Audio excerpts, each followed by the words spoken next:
علی جناب محترم عبداللہ انصاری صاحب کے فرزند ارجمند محمد الطاف دانش جو سافٹ ویئر انجینئر دہلی میں مقیم ہے، ان کا آبائی وطن ارول بہار ہے۔ ان کا سوال آیا ہے کہ چھوٹے بچے جو قاعدہ یا اماں پارا یا قرآن مجید پڑھتے ہیں وہ اکثر وضو ٹھیک سے نہیں کر پاتے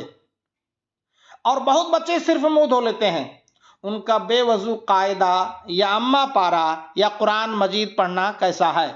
اور جو معلم ان بے وضو بچوں کو قرآن مجید پڑھاتے ہیں کیا وہ معلم و مدرس گنہگار نہیں ہوں گے؟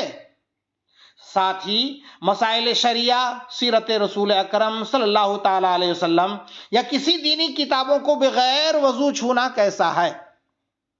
حضرات محترم دیکھیے، جو چھوٹے نابالغ بچے ناظرہ قرآن مجید پڑھتے ہیں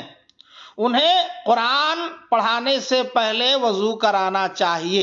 تاکہ انہیں وضو کرنے کا طریقہ آ جائے اور ان کی عادت بنے۔ البتہ ان پر وضو کرنا فرض نہیں۔ وہ بچے بے وضو بھی قرآن مجید چھو سکتے ہیں، پڑھ سکتے ہیں، کیونکہ یہ ابھی احکام شرع مثلاً وضو، غسل، نماز و روزے کے مکلف نہیں ہے۔ اگر بے وضو ہونے کی وجہ سے قرآن مجید چھونے سے منع کیا جائے تو یہ بچپنے کی وجہ سے وضو کرنے میں سستی کریں گے اور لا محالہ بالغ ہونے تک قرآن پڑھنے یا یاد کرنے کو مؤخر کریں گے، اور اگر ان کے بالغ ہونے کا انتظار کیا جائے تو پھر قرآن مجید پڑھنے یا حفظ کرنے میں کمی واقع ہوگی، جس بنا پر شریعت نے بچوں کو بے وضو قرآن مجید چھونے کی رخصت دی ہے۔ معلم و مدرس یا سرپرست کو چاہیے کہ بچے کو وضو کروا کر قرآن مجید دیں، لیکن اگر بے وضو بھی قرآن پکڑا دیا تو بھی استاذ یا سرپرست پر کوئی گناہ نہیں۔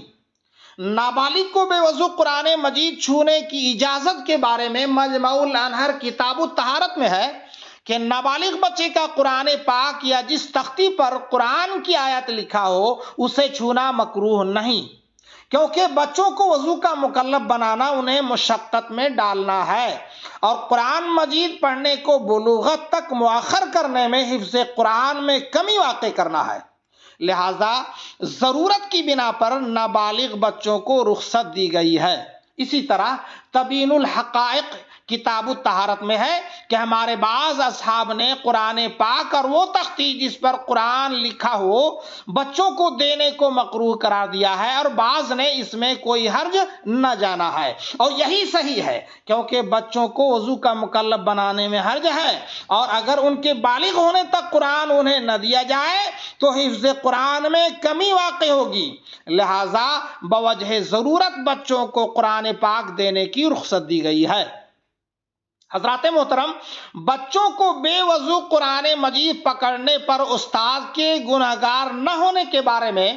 علامہ محمد امین ابن عابدین شامی قدس سرہ العزیز رد المحتار کتاب الطہارت میں فرماتے ہیں کہ نابالغ غیر مکلف ہے، اور ظاہر اس سے مراد یہ ہے کہ اگر بچے کا سرپرست اسے قرآن مجید چھونے دے تو سرپرست کے لیے بھی مکروہ نہیں۔ نابالغ کو قرآن دینے سے پہلے وضو کرانے کے بارے میں حضور صدر الشریعہ مفتی محمد امجد علی اعظمی علیہ الرحمت والرضوان بہار شریعت جلد 10 میں لکھتے ہیں کہ نابالغ پر وضو فرض نہیں، مگر اس سے وضو کرانا چاہیے تاکہ عادت ہو اور وضو کرنا آ جائے اور مسائل وضو سے آگاہ ہو جائیں، اور بالغ مسلمان مرد و عورت کو مسائل شریعہ، دینی کتاب یا سیرت رسول اکرم صلی اللہ تعالی علیہ وسلم کو بلا وضو چھونے کی گنجائش ہے، مگر بہتر نہیں ہے۔ لیکن اگر پڑھنا ہی چاہتے ہیں تو جس جگہ پر قرآنی آیت لکھی ہو اس آیت پر ہاتھ نہ لگائیں، جیسا کہ سیدی اعلیٰ حضرت امام اہل سنت الشاہ امام محمد رضا خان علیہ الرحمت والرضوان فتح رضویہ جلد 4 میں لکھتے ہیں کہ کتاب یہ اخبار میں جس جگہ آیت لکھی ہے خاص اس جگہ کو بلا وضو ہاتھ لگانا جائز نہیں۔ جس طرف آیت لکھی ہو اس طرف ہاتھ لگایا جائے یا اس کی پشت پر، دونوں ناجائز ہے۔ اللہ تعالی ہمیشہ باوضو رہنے کی توفیق عطا فرمائے، آمین یا رب العالمین، بجاہ حبیب الکریم صلی اللہ تعالی علیہ وسلم۔